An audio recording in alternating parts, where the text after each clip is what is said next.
ನವೆಂಬರ್ಗೆ ಈ musical chair ಅವತ್ತು vigil ಬರ್ತೈತೆ.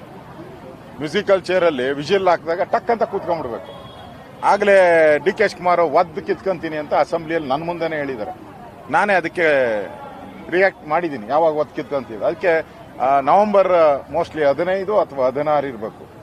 ಅವತ್ತು ಮ್ಯೂಸಿಕಲ್ ಚೇರ್ನ ಶೀಟಿ ಹೊಡೆಯುತ್ತೆ. ಸಿದ್ದರಾಮಯ್ಯ ಬದಲಾಗ್ತಾರೆ ಸರ್ ಸಿಎಂ ಮಾಡೇ ಆಗೇ ಬೇಕಲ್ಲ. ಒತ್ತು ಕಿತ್ಕೊಂತಾರೆ. ಇಲ್ಲ ಅಂದ್ರೆ ಬದಲಾಗಿಲ್ಲ ಅಂದ್ರೆ ಡಿ ಕೆ ಶಿವಕುಮಾರ್ ಒತ್ತು ಕಿತ್ಕೊಂಡ್ಬಿಡ್ತೀನಿ ಅಂತ ಹೇಳಿದಾರಲ್ಲ, ಒತ್ತು ಕಿತ್ಕೊಂತಾರೆ.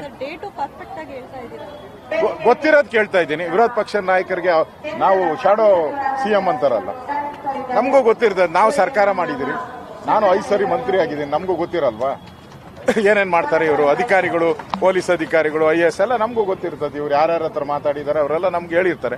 DK ಯಾರ ಹತ್ರ ಮಾತಾಡಿದ್ದಾರೆ, ಸಿದ್ದರಾಮಯ್ಯ ಯಾರ ಹತ್ರ ಮಾತಾಡಿದ್ದಾರೆ, ಅವರೆಲ್ಲ ನಮ್ಗೆ ಹೇಳ್ತಾರೆ. ಹೇಳಿರೋ ಪ್ರಕಾರ ನಿಖರವಾಗಿ ನಾನು ಹೇಳ್ತಾ ಇದ್ದೀನಿ.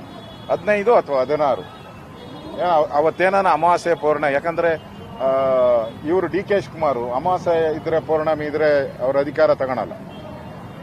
ಅವ್ರು ಶಿವನ್ ಭಕ್ತರಲ್ಲ. ಅವರೇ 7 ಗಂಟೆಗೆ, ಅದು ಯಾವ ಶಿವನೋ ಗೊತ್ತಿಲ್ಲ.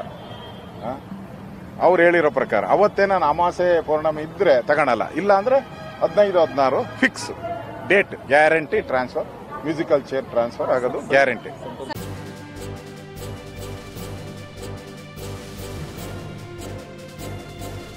ಇದು ಮಾನವೀಯ ಸಂದೇಶದ ಜನವಾಹಿನಿ.